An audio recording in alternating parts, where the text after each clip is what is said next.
But now when I say the word religious service today, what are you thinking? We sing from the hymnal, we read from the Bible, and then what? That's a religious service? We listen to a sermon by a preacher who sits up there and orates for an hour. And we say, well, that's a religious service. Where's the service? Because there was no service. Because the early original religious services were actually services, rightly dividing bread from house to house. And those amongst us share what we have extra with those that don't have enough. That was communion. That was fellowship. It wasn't, going to a pizza parlor and everybody having a big pizza or having a potluck or something like that. They might have had those things, but all the social welfare for Christians was taken care of through the church and through the congregations, these free assemblies. That's not the case anymore. Today, everybody goes to Caesar. They say they have this King Jesus, but they're not living like Jesus said. They're not following Jesus. They're out there praying to the fathers of the earth and the men who call themselves benefactors but exercise authority for their daily bread, for their welfare. They even are the ones who take care of their widows and orphans. And they take care of their parents.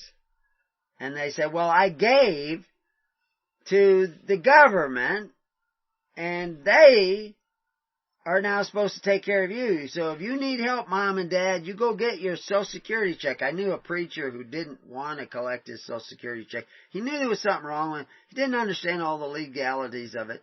He knew something was wrong with it, but he was turning 72. He didn't need the Social Security. He was making a living still, supporting him and his wife. He has a bunch of kids. And his kids are saying, Dad, you should be collecting your Social Security. Put in for that. He says, but I don't need it. He says, oh yeah, but you could take that money and take vacations and everything. You have a right to that money. What money? What money do you have a right to in Social Security? Because the money you paid in, that's gone. That ain't there no more. That's gone. Men who exercise authority spent that on other people, like heroin addicts and kids who want to go to school for 10 years and still collect Social Security and become perpetual students. I know people like that. Now, I know it went and helped old people too.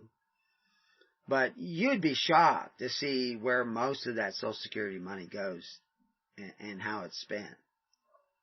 Because a great deal of it is spent on bureaucracy, the bureaucracy that manages the system. But it's right that those priests of Social Security, because that's what they are, because that's what Social Security is, it's a religious program. It's how you take care of the widows and orphans. What did James say pure religion was? He was saying it's taking care of the widows and orphans and needy of your society, unspotted by the constitutional orders and systems of government. Unspotted by the world. Not unspotted by the planet, it's unspotted by the constitutional order and system of government. Because the word there that they translate into world, right in your concordance, it states that word means constitutional order or system of government. That's what it means. And people say, oh no, that word, that can mean like the cosmos. Like the stars and the whole world. Well, how does the whole world spot you're taking care of the widows and orphans? How does it do that? No. It has always meant, we've shown, if you go read our articles and listen to our audios on that particular word, 700 years before Christ, that was inscribed meaning the government. That's the way the word was used. There were a few philosophers that used it because of the fact that government is an organized system, and in order to explain the movement of planets and the sun and the stars and all that stuff, they use that word that means the organized system of government. It comes from the word kamizo, which had to do with organizing troops and soldiers. They use that word in reference to the movement of the planets. Because they said, those dots up there in the sky, there's a pattern. There's a pattern to how they moved. They observed that there was a pattern to how they moved. And so they used that word cosmos to describe that. But originally, it meant government. That's what it meant. So how does your religion, how is your taking care of the needy of your society get spotted by government? You depend on a government that uses force to take care of the needy of your society by forcing the contributions of your neighbor. And then you start getting covetous and envious of rich people.